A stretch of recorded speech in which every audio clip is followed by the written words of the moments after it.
Salauddin IB বক্তব্য শুরু করলো। আমার সৈন্যরা শুনলাম 4 লক্ষ সেলিবিয়া সৈন্য রয়েছে, অস্ত্রধারী সৈন্য। তোমরা বলো এই লড়াইয়ে তোমরা যাবে না পিছিয়ে যাবে? 12,000 কোথায় 4 লাখ? 12,000 4 লাখ 12,000 সালাউদ্দিন আইবি সৈন্য দাঁড়িয়ে গিয়ে বলল, আমাদের সিপাহসালার সালাউদ্দিন আইবি, আমরা পৃথিবীর অন্য কারো সৈন্য নয়, আমরা সালাউদ্দিন আইবি সৈন্য। যে সালাউদ্দিন তাহাজ্জুদ ছাড়া ঘুমাই না, যে সালাউদ্দিন দরুদ ছাড়া মুখের সব সময় দরুদের মুখে চলতে থাকে, আমরা সেই আলা সালাউদ্দিনের সইব। 4 লাখ কেন 40 লক্ষ যদি থাকে, আমরা পিছিয়ে যাব না। এই সংগ্রাম আমাদের হবে, এই লড়াই আমাদের হবে। বন্ধু আমার শুনে রেখে দেন, ওই 12,000-এর মোকাবেলায় 4 লক্ষ শুধু হারে নে, জবানা জব্দ হয়ে গেছে। আজও বলে যাচ্ছি কেন্দ্র সরকারকে, আপনি রাজনীতি করছেন, রাষ্ট্রের বিকাশ করুন। মুসলিম, দলিত, আদিবাসী, সাঁওতাল, বাগদি সবার নিরাপত্তা দিন। আজকে আপনারা জানেন 2019 থেকে 2021-এর মধ্যে আমার ভারতবর্ষের 10 লক্ষর উপরে মেয়ে গায়েব হয়ে গেছে। গায়েব শুনছেন তো নাকি? 10 লক্ষর উপরে মেয়ে নিখোঁজ, তার মধ্যে গুজরাটে সব থেকে বেশি। আজকে আপনি রাজনীতি করছেন, দেশের প্রধান হয়েছেন, আপনি নারীদের সুরক্ষা দিতে পারছেন না, আপনি নারীদের হিফাজত করতে পারছেন না। আজকেই দেখলাম খবরে, পোর্টালে দেখছিলাম, আমার কাছে ছবি সার্চ করে রেখে দিয়েছি, কেন প্রমাণ রাখতে হয়। আসামে কেন্দ্র সরকার রয়েছে তো নাকি বিজেপি সরকার? তো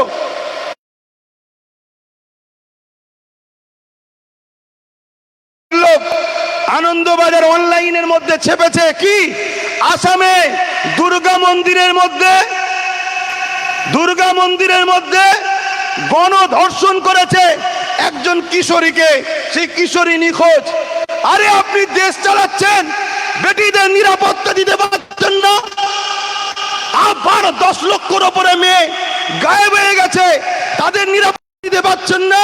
আপনি পড়েছেন কি ধর্ম লাগাও।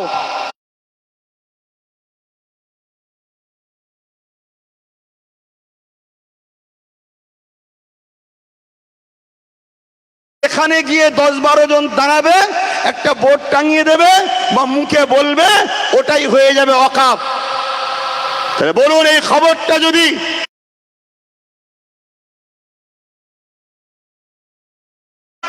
এই বিভাজন কেন্দ্র সরকার করছে, আমাদের মধ্যে অশান্তি দাঙ্গা লাগিয়ে আমার দেশটাকে শেষ করার ষড়যন্ত্র চালাচ্ছে। তাই দূরে কাছে সোশ্যাল মিডিয়ায় আমার হিন্দু মা বাবা ভাই বোনেদেরকে বলবো, আমরা ভারতীয়,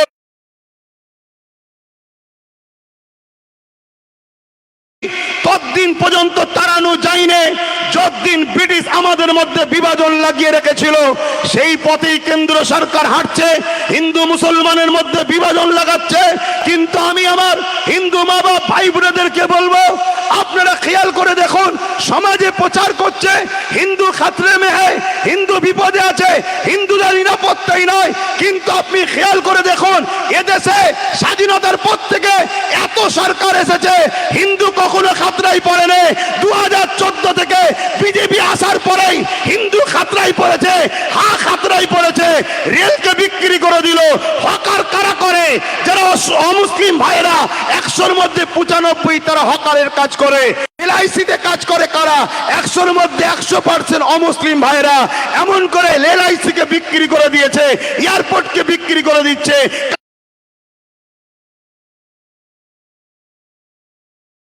ডিটেনশন ক্যাম্পে বিজেপি সরকারের নেতৃত্বে 1 লক্ষর উপরে হিন্দু মা বোন বন্দী হয়ে আছে। মনে রাখবেন আমার মা বোনেরা, হিন্দু মা বোন বাবা,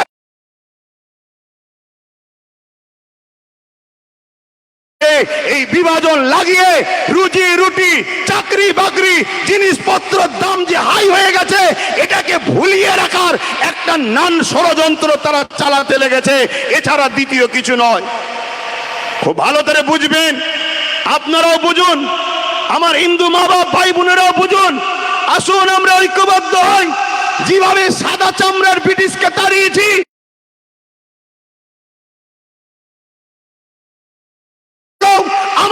আপনারা সংগঠিত হয়ে ঐক্যবদ্ধ হয়ে সংবিধানকে নিয়ে এদের বিরুদ্ধে লড়াই করে এদেরকে তাড়াতে হবে। আপনারা রাজি? তাই আমার মা বোন বাপ ভাই, হিন্দু সমাজের মানুষ, আদিবাসী দলিত সমাজের মানুষ, তারা সব আমাদের আপন। তাদের সঙ্গে বন্ধুত্ব করুন, তাদেরকে বুঝান।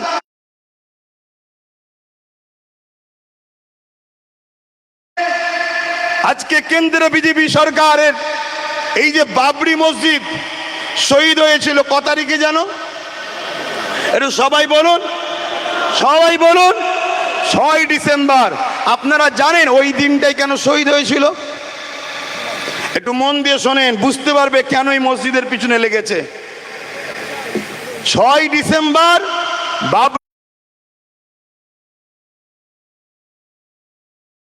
বাবা সাহেব আম্বেদকরের মৃত্যু দিন ছিল। শুনছেন? ভারতবর্ষের প্রত্যেকটা ধর্মের মানুষ, প্রত্যেকটা সম্প্রদায়ের মানুষ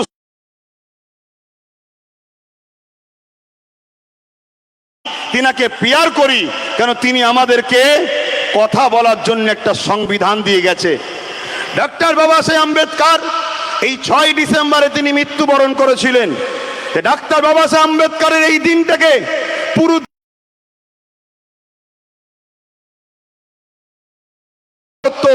এই দিনটাকে দাগ ও কালিমা লাগাবার জন্য বড় প্ল্যান করে 6 ডিসেম্বর বাবরি মসজিদ, ঐতিহাসিক মসজিদকে শহীদ করে দেওয়া হলো।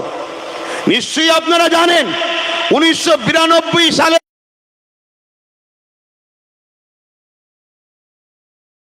কি গো জানেন? খোঁজ রাখুন। 1979-তে মন্ডল কমিটি বলে, যেমন সাচার কমিটি 2006 হয়েছিল,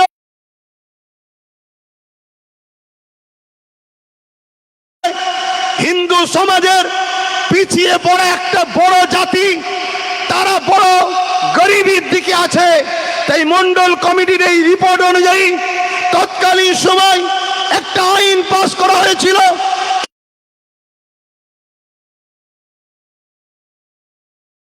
সংরক্ষণ দিতে হবে।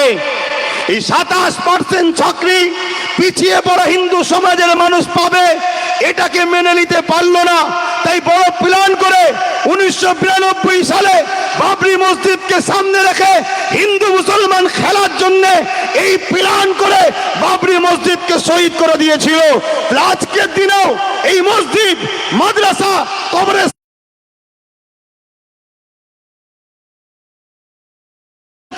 বিজেপির কোন মুখ দেখাবার রাস্তা নয়, না কোনো কলকারখানা করেছে, না কোনো ছেলেদের চাকরির ব্যবস্থা করতে পেরেছে, না রুজি রুটির ব্যবস্থা করতে পেরেছে। দেশ আছে, সবার সঙ্গে ঝগড়া লেগে গেছে। আর একটু খুলে বলি, আমার হিন্দু মা বাবা ভাই বোনেরা, আর আপনারাও শুনে রাখেন, প্রচার করবেন, যদি বিজেপি হিন্দু, সেই নেপালের সঙ্গেও ভারতের সম্পর্ক ভালো নেই কেন, জবাবটা বিজেপিকে দিতে হবে। জানেন তো নাকি নেপাল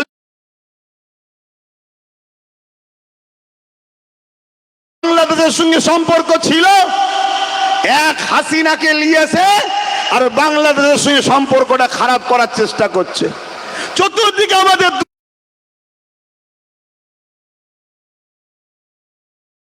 হিন্দু ভাইদেরকে নাগরিকত্ব দেবো, এই তথ্যগুলো শোনেন, সমাজকে বলবেন। দূরে কাছে আমার হিন্দু ভাইয়েরাও শোনেন, পাকিস্তান থেকে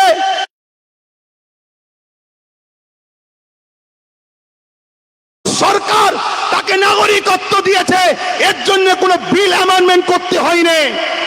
আজকে বাংলাদেশ থেকে একজন মুসলমান নামধারী হাসিনাকে নিয়েছে, তাকে আমার দেশে ঘর দিয়েছে, গাড়ি দিয়েছে, সিকিউরিটি দিয়েছে, এর জন্য পুরো বিল করতে লাগলে, অথচ আমার গরিব হিন্দুগুলো আজও ফুটপাতে পড়ে আছে।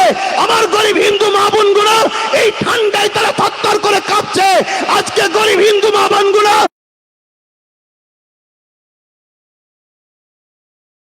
করার জন্য হিন্দু মুসলমান হিন্দু মুসলমান হিন্দু মুসলমান করতে চাইছে। এটা আপনাদের বুঝাতে হবে, তাদের থেকে মুখ ঘুরিয়ে নিলে হবে না।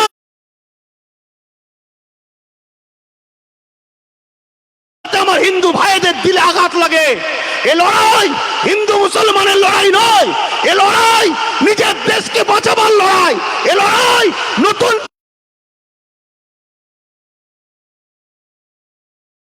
ভারতবর্ষকে এই জালিম সরকারের হাত থেকে মুক্ত করার লড়াই। এই লড়াইয়ে আমরা জীবনের শেষ নিঃশ্বাস পর্যন্ত লড়বো। রাজি আছেন? হাত তুলে বলুন রাজি আছেন? তাহলে আজকে এই ঢোলা দক্ষিণ 24 পরগনা মাদারতলা থেকে এই লড়াইয়ের এই এলাকা থেকে শুরু হলো। আগামী দিন আমরা রাজ্যের বিভিন্ন জায়গায় করার পর আগামী দিন কলিকাতার রাজপথে স্তব্ধ করতে যাব। আপনারা সেদিন সারা দেবেন তো নাকি? হাত তুলে বলুন সারা দেবেন তো নাকি? আপনাদের ধৈর্য সময় আছে তো? একদিন, দুদিন, 3 দিন, 4 দিন, 5 দিন, প্রয়োজন হলে বছরও থাকতে হয়, থাকবো, পারবেন তো নাকি? হাত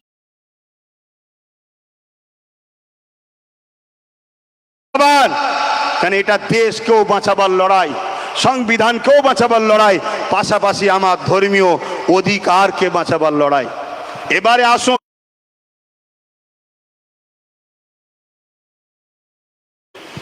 একটু বলি নাকি? এখনই ধৈর্য হারা হয়ে যাচ্ছেন না তো? মনে রাখবেন অকাপটা কি জিনিস। আমার পূর্বে অনেকে বলেছে, আমিও 2-1 কথাই বলছি। অফ উৎসর্গ করা, গিফট করা, কুরবান করে দেওয়া, কথা বুঝে আসছে? ধনী মানুষেরা তাদের সম্পদকে আল্লাহর রাহে উৎসর্গ করেছে। উদ্দেশ্য মসজিদের উন্নতি, মাদ্রাসার উন্নতি, কবরস্থান, খানকা, বিশেষ করে মুসলিম গরিব ছেলে।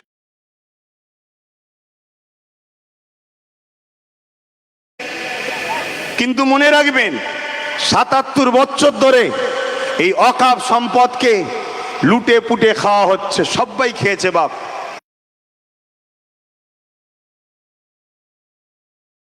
ছেলে মেয়েদের পিছনে খরচ করা হতো। তাহলে আমার ভারতবর্ষে একটা এপিজে আব্দুল কালাম কেন, হাজার হাজার এপিজে আব্দুল কালাম আজকে তৈরি হয়ে যেত।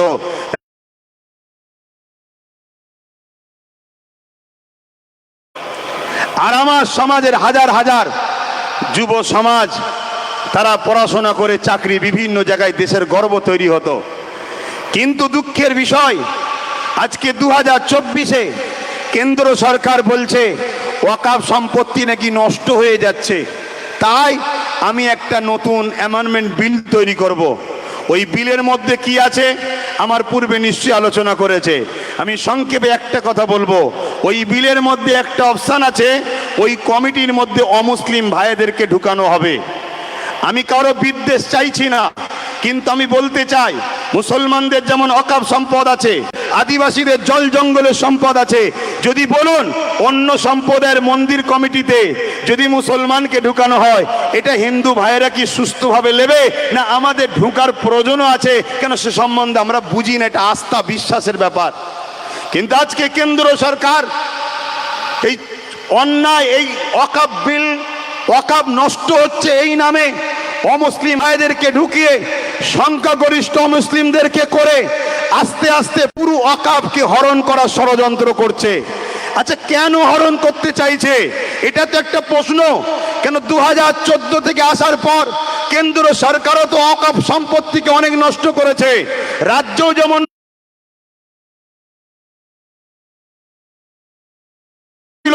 বিল করার কারণটা কি মন দিয়ে শোনেন। বিল যদি না করতে পারে, বাবরি মসজিদকে যেমন গিরাতে গিয়ে শহীদ করতে গিয়ে হাজারো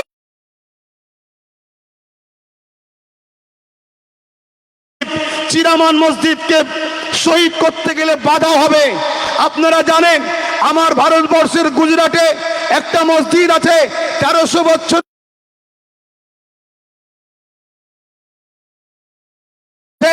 আপনারা যদি জানেন হাজার হাজার বছরের মসজিদ, হাজার হাজার বছরের মাদ্রাসা, হাজার হাজার বছরের কবরস্থান, হাজার হাজার বছরের ঈদগাহ, এটাই পরিচয় দিচ্ছে ভারতবর্ষে হাজার হাজার বছর ধরে মুসলমান আছে।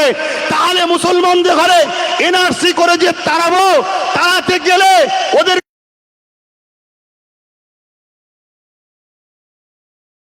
এদেশের মসজিদ গাওয়া দেবে, এদেশের কবরস্থান গাওয়া দেবে, এদেশের খানকা কথা বলবে, এদেশের মাদ্রাসা সাক্ষী দেবে যে ভারতবর্ষে হাজার হাজার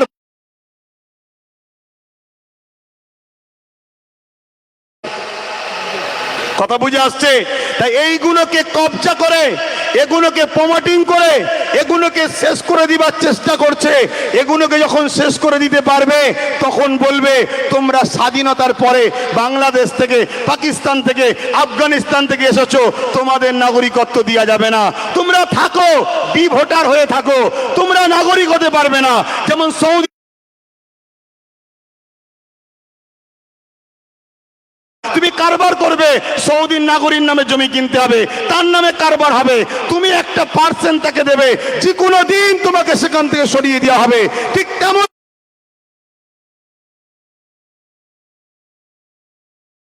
আমাদের ঐতিহ্যের মসজিদ, হাজার বছরের মাদ্রাসা, হাজার বছরের মসজিদ, হাজার বছরের কবরস্থান, হাজার বছরের ঈদগাহকে লুটার একটা ষড়যন্ত্র করতে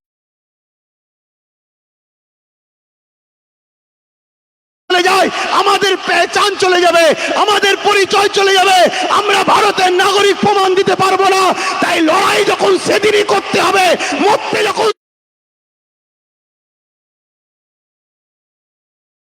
আজকে আমরা এই ঢোলার বুকে দাঁড়িয়ে আবু সিদ্দিকের মতো হকের পক্ষে দাঁড়িয়ে আমরা জীবন কারা দিতে রাজি আছি, দাঁড়িয়ে যাও। কারা জীবন দিতে পারবে দাঁড়িয়ে যাও, কারা জীবন দিতে পারবে দাঁড়িয়ে যাও।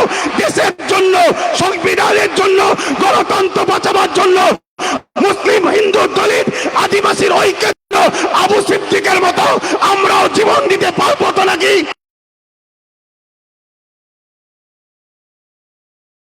বলে হবে না, পিছিয়ে গেলে হবে না, এ সংগ্রাম চলবে।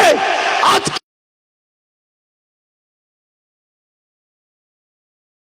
কলিকাতার ব্রিগেড হোক, রাজপথ হোক, পুরে স্তব্ধ করে দিবার জন্য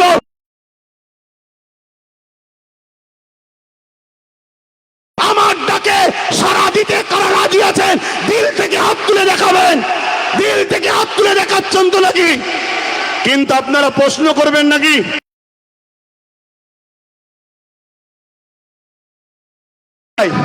ওখানে হকবাদী আলেম উলামারা থাকবে, বাইজিদ আমিন সাহেব ইনশাআল্লাহ থাকবে, আমি থাকবো।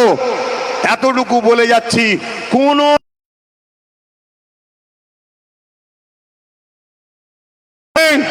যাবেন। আজকে বড় দুঃখ লাগে, আজকে ওয়াকফ নিয়ে চিল্লানো হচ্ছে, অনেক জায়গায় চিল্লান, মাদ্রাসা নিয়ে শোনাবেন না?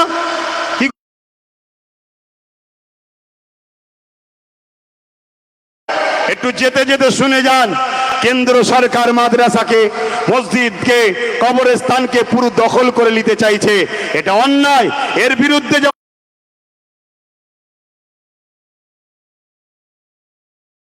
মাদ্রাসাকে শেষ করে দিচ্ছে, তার একটা ছোট্ট নমুনা হলো আপনাদের এই মাদ্রাসা। এই মাদ্রাসার নাম মাদারপাড়া সিনিয়র নুরানি।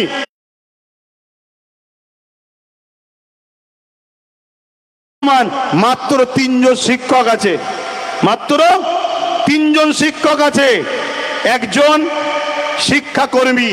আজকে বলুন, 8ম শ্রেণী পর্যন্ত চলছে এই মাদ্রাসায়, মাত্র 3 জন শিক্ষক। এটা কি মাদ্রাসা?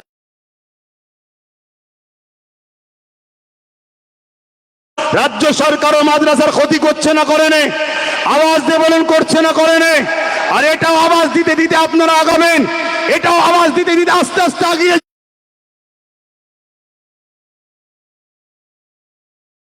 উঁচু করতে হবে। একটা কথা মাথায় রাখেন, যেমন আমাদের মার্কশিটে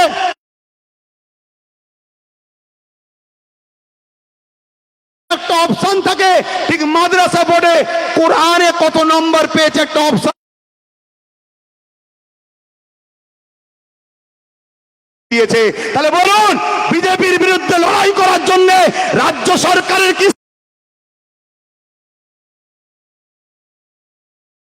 প্রয়োজন আছে? হাত তুলে বলুন প্রয়োজন আছে। আরে ইমানদাররা বলুন প্রয়োজন।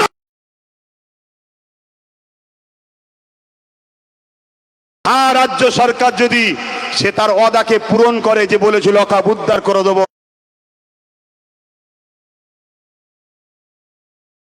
দুঃখের বিষয়, বড় বড় মিটিং হচ্ছে, আজকে ঘুরিয়ে ফিরিয়ে যেন মনে হচ্ছে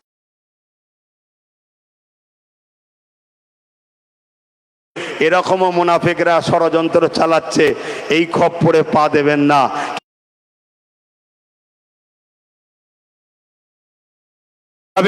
যাবার আগে একটা স্লোগান দিতে দিতে যাবেন, যাবার আগে একটা একটা ছোট করে দোয়া হবে তো, আসেন। আল্লাহুম্মা আমিন। হ্যাঁ আল্লাহ, আমাদের এই চেষ্টাকে,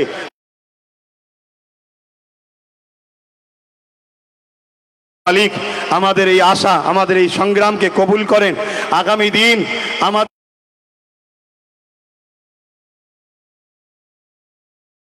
করে, যদি না করে মালিক ওই জালিমের বিচার আপনার কাছে দিলাম, আপনি বিচার তৌফিক দিন। দিনের জন্য আমাদের জান মাল কোরবান করার মতো ঈমান দান করেন। আজকে যতজন মানুষ এখানে এসেছে, ফকির সাহেব হুজুরের রুহানি দোয়া আমাদের নসিব করে, আমাদের রুহানি দোয়া নসিব করেন।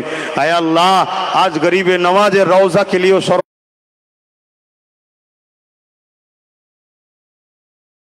রক্ষা করবেন, জালিমদেরকে পরিবর্তন হওয়ার তৌফিক দেন। যদি পরিবর্তন তৌফিক না থাকে, তাদের বিচার আপনি করবেন। মালিক বিচার আপনার কাছে দিলাম,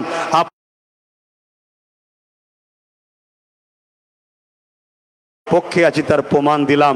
নবী ইব্রাহিম আলাইহিস সালামকে যখন নমরুদ আগুনে ফেলেছিল, গিরগিটি ফু দিচ্ছিল যাতে আগুন জোরে ধরে, গিরগিটি জন্য তাকে মারা জায়েজ হয়ে গেল। আর আজ নয়, মুখে করে পানি দিয়েছিল, ওই পানিতে আগুন বন্ধ হবে না, কিন্তু ইব্রাহিম নবীর পক্ষে দেখাবার জন্য তাকে আপনি মারা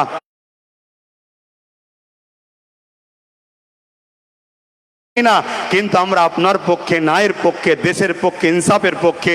তাই আপনার কাছে সাহায্য চাই, আপনি আমাদেরকে কবুল করেন, আমাদের জীবনের গুনাহ খাতা মাফ করেন।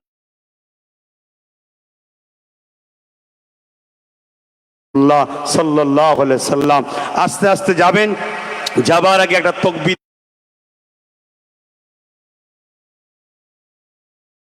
ইমানদারের আওয়াজে নারে তাকবীর, না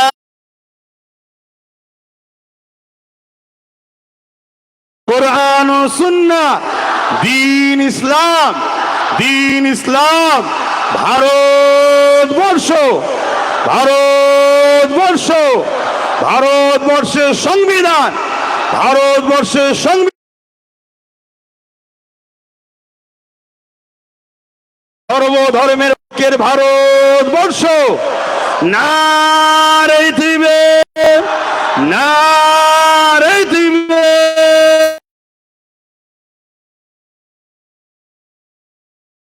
আমি আবার একবার স্মরণ করছি, আবার একবার স্মরণ করছি, এটা কিন্তু শেষ চান্স। মুনাফিকদের পাল্লায় পড়ে যাবেন না, ধ্বংস।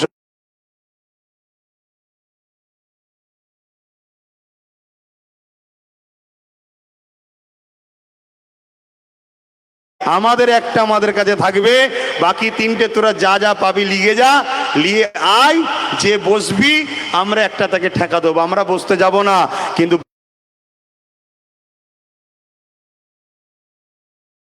করলে খুলে নেবো, পড়ে যাবে, ঠিক না বেঠিক? হ্যাঁ, এটা মনে রাখবেন। আগামী দিন এমনও নাটক হবে, এমনও নাটক হবে, দেখবেন আগামী দিন।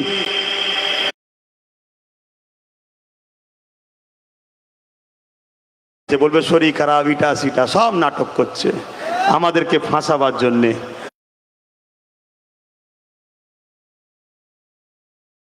যাবার রাস্তা নাই, আস্তে আস্তে যান, নামাজ পড়তে হবে। আপনারা সবাই উযু,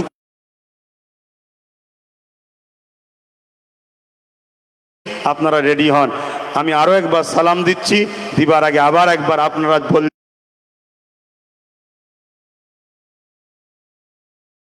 পা স্লিপ হয়ে যায় আর দ্বিতীয়বার বাঁচার জায়গা থাকবে না। কারণ ওয়াকফ এমন একটা ব্যাপার, আপনি ভারতীয়, তার প্রমাণও দিচ্ছে আপনার এই 1400 বছরের মসজিদ।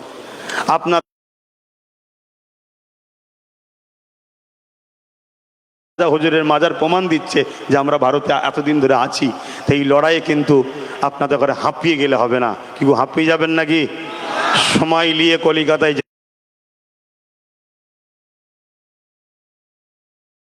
হয়েছে, অনেক জায়গার লোক আরো হয়তো আসতো, এমনি জায়গা ছোট, কথা বুঝে আসছে যে জায়গা কি বলে প্রোগ্রামে উনি আসবে না, ডেট চেঞ্জ করেছে, এটা বিভ্রান্তিতে মানুষ।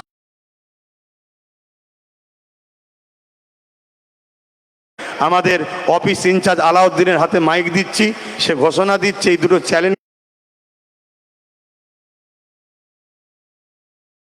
থাকবেন, খবরদার মিথ্যা গুজবে পা দেবেন না। অনেক জায়গায় আমার প্রোগ্রাম নেই বলছে, হ্যাঁ আসবে, বলে দিচ্ছে, তোমরা নোট করে নাও।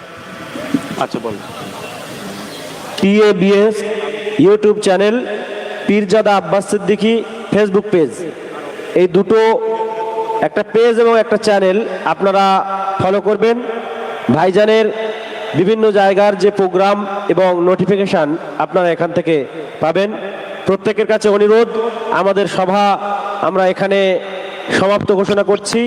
আপনারা